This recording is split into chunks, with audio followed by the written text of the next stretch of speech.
नमस्कार दोस्तों, welcome back to my channel way to learn GK. Ancient history की श्रृंखला को आगे बढ़ाते हुए आज हम पहुंच चुके हैं मौर्य पूर्व विदेशी आक्रमण। इससे पहले मैंने मगध साम्राज्य के हर्यक वंश, शिशुनाग वंश और नंद वंश को पढ़ा दिया है। डिस्क्रिप्शन में लिंक दिया हुआ है, आप वीडियो देख सकते हैं। तो नंद वंश के बाद जो वंश आता है वो आता है मौर्य वंश। पर मौर्य वंश से पहले कुछ विदेशी आक्रमण होते हैं, तो उनको पहले पढ़ना हमें ज़रूरी है। तो नंद वंश जो चल रहा था, इसका जो शासनकाल था 345 से लेकर 322 ईसा पूर्व का था। नंद वंश के संस्थापक जो थे महापद्मानंद थे, तथा नंद वंश के अंतिम जो संस्थापक थे वो थे घनानंद। और घनानंद जो थे बहुत ही क्रूर शासक थे और अपनी क्रूरता के लिए ये जाने जाते थे। इन्हीं के शासनकाल में सिकंदर ने भारत पर आक्रमण किया था।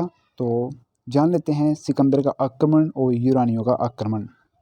तो भारत में सबसे पहले जो आक्रमण किया मौर्य काल से पहले या मौर्य वंश से पहले, तो वो किया था ईरानियों ने।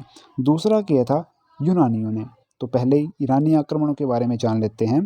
तो भारत में जो पहला विदेशी आक्रमण हुआ था हकमनी वंश के शासक साइरस द्वितीय द्वारा हुआ था, और ये पश्चिमोत्तर साइड से भारत में इसने प्रवेश किया था। क्योंकि इतिहास में जितने भी आक्रमणकारी आए हैं पश्चिमोत्तर साइड से ही भारत में आए हैं, क्योंकि इस साइड तो समुद्र था और इस साइड में विशाल हिमालय था। और ये जो था साइरस द्वितीय इतना सफल नहीं हो पाया था और सीमा प्रांत से लौट के ही ये भारत से चला गया था। तब प्रथम जो ईरानी सफल आक्रमणकारी था वो था डेरियस प्रथम। इसने 1516 बीसी में भारत में आक्रमण किया था तथा पश्चिमोत्तर के कुछ पार्ट को या कुछ भाग को इसने जीत लिया था। और यहाँ से इसे 360 टैलेंट स्वर्ण मुद्राएं प्राप्त होती थी, और ये मुद्राएं जो टैलेंट जो नाम है ईरानी मुद्रा का नाम था उस टाइम पे। और इसने ईरान का 20वां प्रांत इसको बनाया था। तथा ईरानी आक्रमण से भारत में क्या प्रभाव पड़ा, तो सबसे पहला प्रभाव हम बात करते हैं तो ख्रोस्टी लिपि का जन्म जो अरमाइक लिपि से हुआ है। तो सबसे पहले तो मतलब जान लेते हैं कि ख्रोस्ती लिपि का जो जन्म हुआ है अरमाइक लिपि से हुआ है। इससे पहले हमारे यहाँ पे ब्राह्मी लिपि चला करती थी। तो जैसे ब्राह्मी लिपि, ख्रोस्ती लिपि और अरमाइक लिपि अशोक के शिलालेखों में भी देखी जा सकती है। दूसरा, मौर्य कला पर ईरानी प्रभाव। तो मौर्य कला में एक जो भव्य राजप्रासाद का निर्माण पाटलिपुत्र में चंद्रगुप्त मौर्य ने करवाया था, वहाँ उस पर भी कहीं ना कहीं ईरानी कला का प्रभाव दिखता है। और आर्थिक संबंध बने, जैसे व्यापार ईरान के साथ होने लगा, ईरान का व्यापार भारत के साथ होने लगा। तो चलिए नेक्स्ट हम बात करते हैं यूनानी ग्रीक आक्रमण या सिकंदर का आक्रमण। तो सिकंदर ने भी इसी रास्ते से भारत में एंटर किया, और सिकंदर का जन्म जो हुआ था 356 बीसी में हुआ था। और इसको अलेक्जेंडर तृतीय, अलेक्जेंडर मैसेडोनियन और अलेक्जेंडर द ग्रेट के नाम से भी जाना जाता है। इसके पिता का नाम जो था वो था फिलिप, और फिलिप जो थे 359 बीसी में मकदूनिया के शासक बने थे। ये भी आपने याद रखना है। और इसकी हत्या 336 ईसा पूर्व में कर दी गई।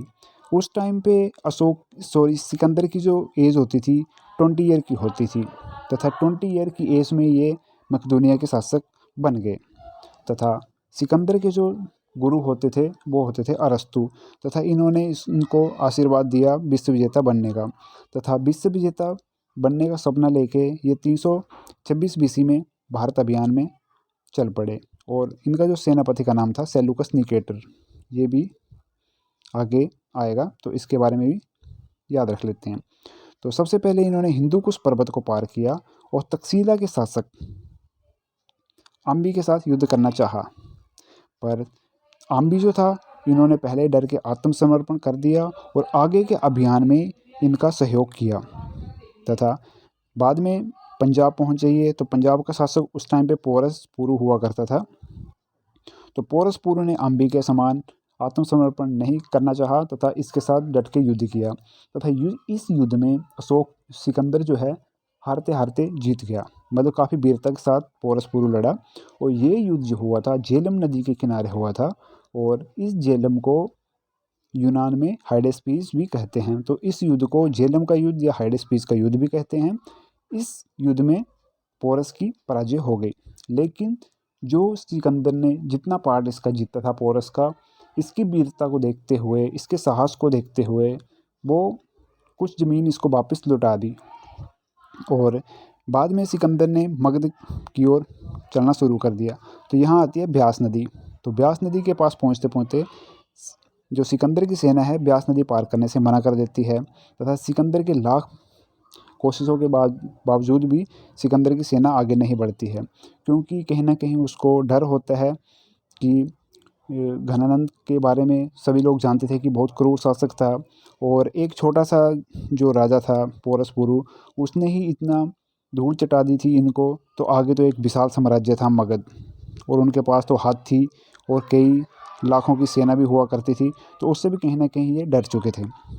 तो ये सब देखते हुए 19 महीने भारत में रहने के बाद सिकंदर ने स्थल मार्ग से भारत से लौटना चाहा और इसकी जो सेना थी दो टुकड़ियों में बंट गई। इसका जो एक जल सेनापति था वो था निराकस, वो अपनी टुकड़ी को लेकर जल मार्ग से लौट गया तथा सिकंदर जो था वो स्थल मार्ग से ही भारत से लौट गया। अब 323 में ये जब 33 साल का था तो सिकंदर की मृत्यु बेबीलोन में हो गई। ऐसे पूछा जाता है कि सिकंदर की मृत्यु किस कारण से हुई, तो ज्वर या बुखार भी इसका एक कारण बताते हैं। अब बात करें कि इसका प्रभाव क्या पड़ा, तो सिकंदर के युद्ध का प्रभाव पड़ा, गंधार शैली का विकास हुआ और ज़्यादातर जो बौद्ध की अधिकांश जितनी भी मूर्तियाँ बनी हैं वो गंधार शैली में बनी हुई हैं।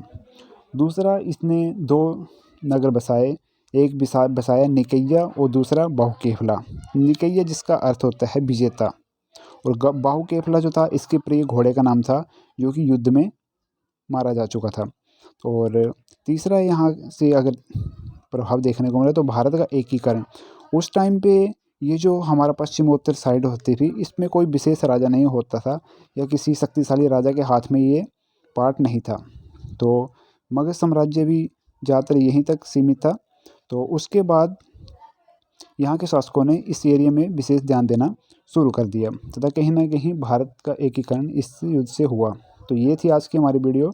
नेक्स्ट जो वीडियो आएगी हमारी मौर्य वंश और गुप्त वंश से आएगी। तो थैंक्स फॉर वॉचिंग। जय हिंद, जय भारत।